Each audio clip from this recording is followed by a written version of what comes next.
Bereshit, chapter 30. And when Rahel saw that she bore Yaakov no children, Rahel envied her sister, and she said unto Yaakov, Give me children, or else I die.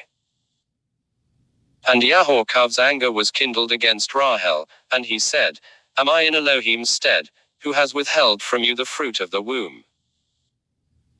And she said, Behold my maid Bilhah.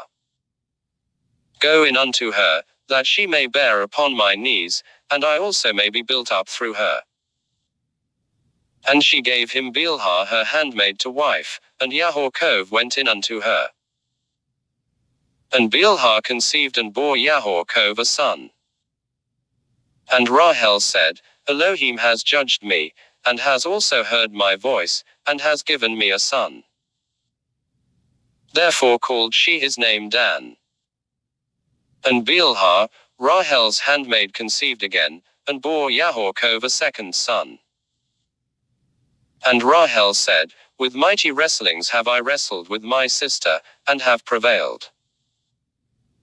And she called his name Naphtali. When Leah saw that she had left off bearing, she took Zilpah her handmaid, and gave her to Yaakov to wife. And Zilpah, Leah's handmaid, bore Yaakov a son. And Leah said, Fortune is come. And she called his name Gad.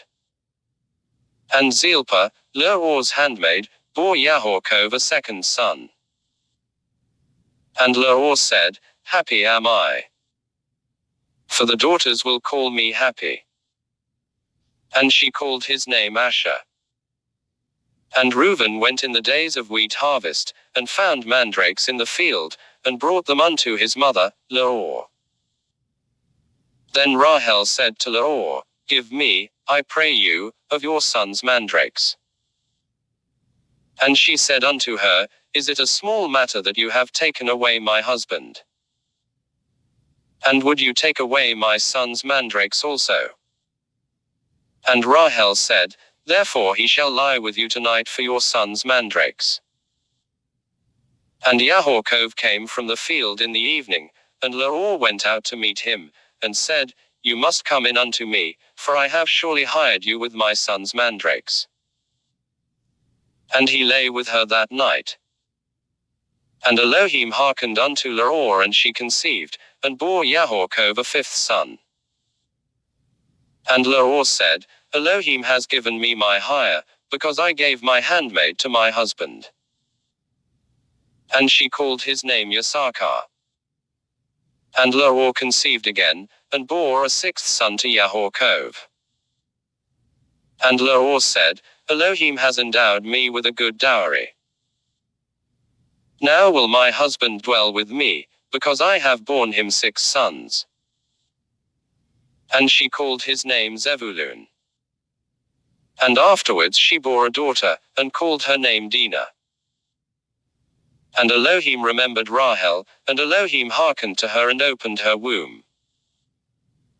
And she conceived and bore a son, and said, Elohim has taken away my reproach. And she called his name Joseph, saying, Yahuwah add to me another son. And it came to pass, when Rahel had borne Joseph, that Yaakov said unto Laban, Send me away, that I may go unto my own place, and to my country. Give me my wives and my children for whom I have served you, and let me go, for you know my service with which I have served you. And Laban said unto him, If now I have found favor in your eyes, I have observed the signs, and Yahuwah has blessed me for your sake. And he said, Appoint me your wages, and I will give it. And he said unto him, You know how I have served you, and how your cattle have fared with me. For it was little which you had before I came, and it has increased abundantly, and Yahuwah has blessed you whithersoever I turned. And now, when shall I provide for my own house also? And he said, What shall I give you? And Yaakov said, You shall not give me aught. If you will do this thing for me, I will again feed your flock and keep it. I will pass through all your flock today, removing from there every speckled and spotted one, and every dark one among the sheep, and the spotted and speckled among the goats, and of such shall be my hire. So shall my righteousness witness against me hereafter, when you shall come to look over my hire that is before you. Every one that is not speckled and spotted among the goats, and dark among the sheep, that if found with me shall be counted stolen. And Laban said, Behold, would it might be according to your word. And he removed that day the he-goats that were streaked and spotted, and all the she-goats that were speckled and spotted, every one that had white in it, and all the dark ones among the sheep, and gave them into the hand of his sons. And he set 3 days' journey between himself and Yaakov. And Yaakov fed the rest of Laban's flocks.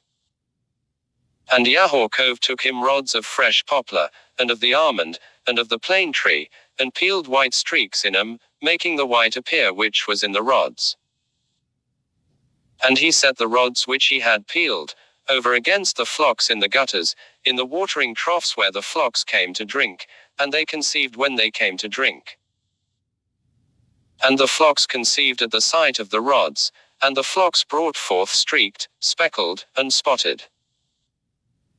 And Yaakov separated the lambs.